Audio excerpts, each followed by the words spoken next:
उत्तर प्रदेश 2022 के विधानसभा चुनाव के लिए पिछड़ा वर्ग प्रकोष्ठ समाजवादी पार्टी कमर कसती नजर आ रही है।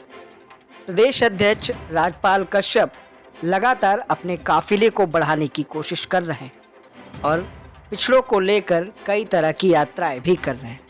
उन्होंने कहा कि 22 के चुनाव में यूपी की जनता का साथ और पिछड़ों का साथ समाजवादी पार्टी के साथ रहेगा।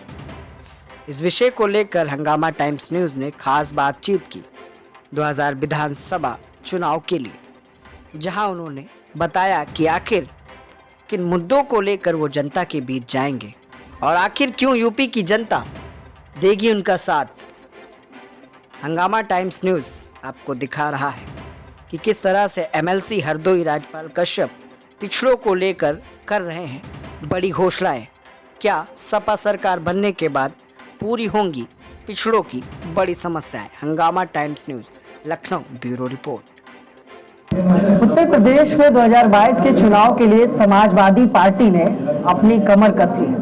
वहीं पिछड़ों को साधने के लिए पिछड़ा वर्ग प्रकोष्ठ से और एमएलसी हरदोई राजपाल कश्यप ने भी पिछड़ों के लिए कई सम्मेलन करने शुरू कर दिए हैं और जगह जगह जाकर उनकी समस्याओं को भी सुन रहे। सर, किस तरह की तैयारियां हैं 22 के चुनाव के लिए, पिछड़ों के लिए क्या करने वाली है? समाजवादी पिछड़ा वर्ग ने पूरे प्रदेश में सामाजिक न्याय यात्रा निकालकर और समाजवादी पिछड़ा वर्ग सम्मेलन करके जो बीजेपी ने आरक्षण खत्म किया है, जिस बीजेपी ने संविधान की धज्जियां उड़ा के पिछड़े और दलितों के हक अधिकार पे डाका डालने का काम किया है, जनता परेशान है।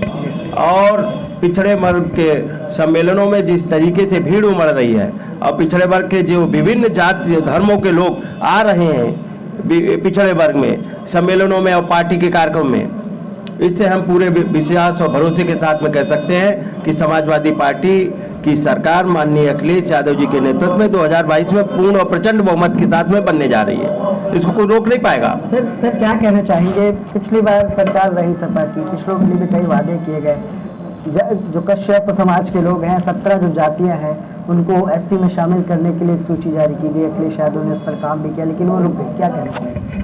देखिए, समाजवादी पार्टी ने तो ये 17 जातियां कश्यप, निषाद, बिंद, धीमर, मल्लाह, कहार, गुड़िया, माझी, मझवार, रैकवार और भर, राजभर, प्रजापति, कुम्हार, इनको 17 जातियों को अनुसूचित जात में परिभाषित करने का काम किया था।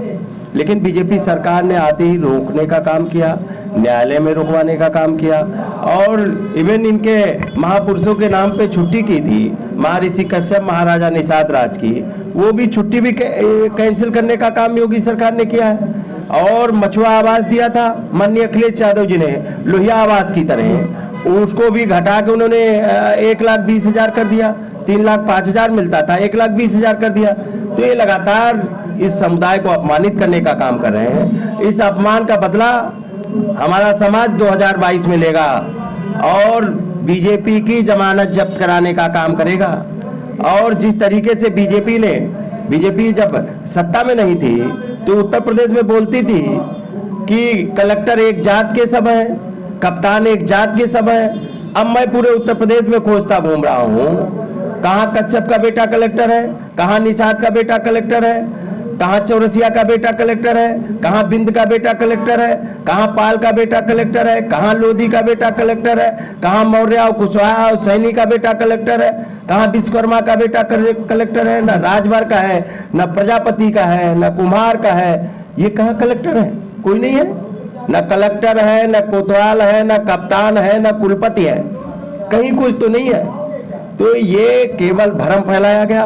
पिछड़ों ने भारी संख्या में, पिछड़े और दलितों ने जुट के बीजेपी की सरकार बनाई और ये अब पिछड़े और दलित को खत्म करने के लिए, उनके हक अधिकार छीनने के लिए सारी सरकारी संपत्तियों को बेचे दे रहे हैं। प्राइवेट सेक्टर में जा रहा, आरक्षण उसमें लागू नहीं हो रहा। जिस तरीके से जातीय जनगणना करा नहीं रहे, जबकि जनगणना होने जा रही है।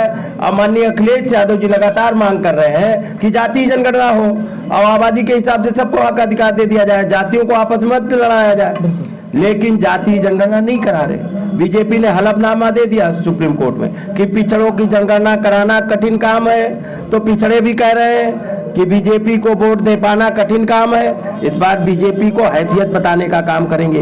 ये पिछड़े दलित अल्पसंख्यक मिलके इनकी हैसियत बताने का काम करेंगे। आज तो सभी वर्ग परेशान है जी।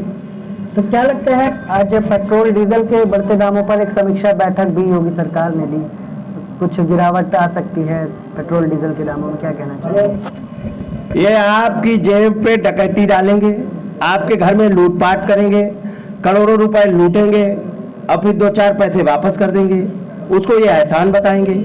आपके घर के आपकी जेब पे डाका डाला, 5 वर्ष से लूट रहे हैं। जो चीज 50-60 रुपए में बिक रही थी, हाँ, उसको सैकड़ा क्रॉस कर गया। अब ये 1 महीना अब ये घबरा रहे हैं क्योंकि जनता इनके खिलाफ हो गई है।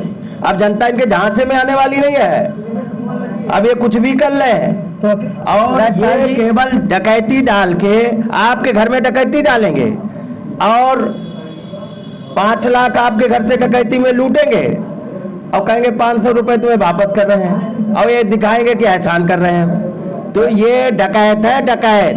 राजपाल जी, अगर एजेंडे की बात की जाए तो समाजवादी पार्टी का एजेंडा क्या है 22 के चुनाव में? समाजवादी पार्टी का एजेंडा है उत्तर प्रदेश की तरक्की, नौजवानों को रोजगार, पिछड़े दलित और वंचितों और अल्पसंख्यकों का जो हक है, सवर्णों का भी जो हक है, सबको एक समान दृष्टिकोण से उत्तर प्रदेश को तरक्की के रास्ते पे ले जाते हुए, सबका सम्मान करते हुए और महंगाई पे कंट्रोल। बताइए, चरम सीमा पे महंगाई, बेरोजगारी चरम सीमा पे, उत्तर प्रदेश में कानून व्यवस्था दोस्त है। एक इमारत नहीं बीजेपी ने बनाई, जितना काम किया है माननीय अखिलेश यादव जी ने किया है, जितने अस्पताल बनाए माननीय अखिलेश जी या नेताजी ने बनाए, इनका एक अस्पताल नहीं है, लेकिन झूठ बोलने का गैंग है। आखिरी सवाल, एक पोस्टर इन दिनों बड़ी चर्चा में है समाजवादी पार्टी का, जिसमें काउंटडाउन लगाया गया है आने वाले 22 के चुनाव के लिए, जिसमें लिखा है आ रहा हूं मैं, अखिलेश यादव का पोस्टर है। क्या कहना चाहेंगे? तो मुख्यमंत्री योगी आदित्यनाथ ने कहा कि गुंडों की सरकार फिर से आई, तो क्या कहना चाहेंगे? देखिए, उनके पास क्या है, उनकी पहचान क्या थी? गुंडई के अलावा कोई पहचान थी मुख्यमंत्री बनने से पहले? पूरा प्रदेश जानता है। और सबसे ज्यादा गुंडे बीजेपी में है, सबसे ज्यादा अपराधी बीजेपी में है, भ्रष्टाचारी बीजेपी में है, दुराचारी बीजेपी में है। उनका आप क्यों नहीं रिकॉर्ड जारी करते हैं? क्यों नहीं क्राइम हिस्ट्री जारी करते हैं सभी की कि कितने बीजेपी में गुंडे अपराधी हैं? ठीक है। तो ये देखिए, केवल भ्रम फैलाया जा रहा। माननीय अखिलेश यादव जी को उत्तर प्रदेश की जनता चाहती है और जनता बनाना चाहती है, इसलिए क्योंकि माननीय अखिलेश यादव जी ने अच्छे काम किए थे और जनता को उनके काम याद आ रहे हैं। इसलिए उत्तर प्रदेश में पूर्ण और प्रचंड बहुमत की सरकार बनने जा रही है और बीजेपी भ्रष्टाचारी, दुराचारी, गुंडों की पार्टी को हटा के समाजवादी पार्टी की सरकार लाने का काम करेगी। बहुत बहुत धन्यवाद। तो ये थे हमारे साथ सपा एमएलसी राजपाल कश्यप, जिन्होंने साफ तौर पर कहा कि पिछड़ों के लिए जो रणनीति है और चुनावी जो समीकरण है 22 के चुनाव में विकास के मुद्दों को लेकर, बेरोजगारी को लेकर समाजवादी पार्टी जनता के बीच जाएगी। देखने की बात है कि यूपी की जनता का साथ आखिर समाजवादी पार्टी को किस तरह से मिलेगा। सहयोगी गिरजेश के साथ मैं विक्रम लखनऊ।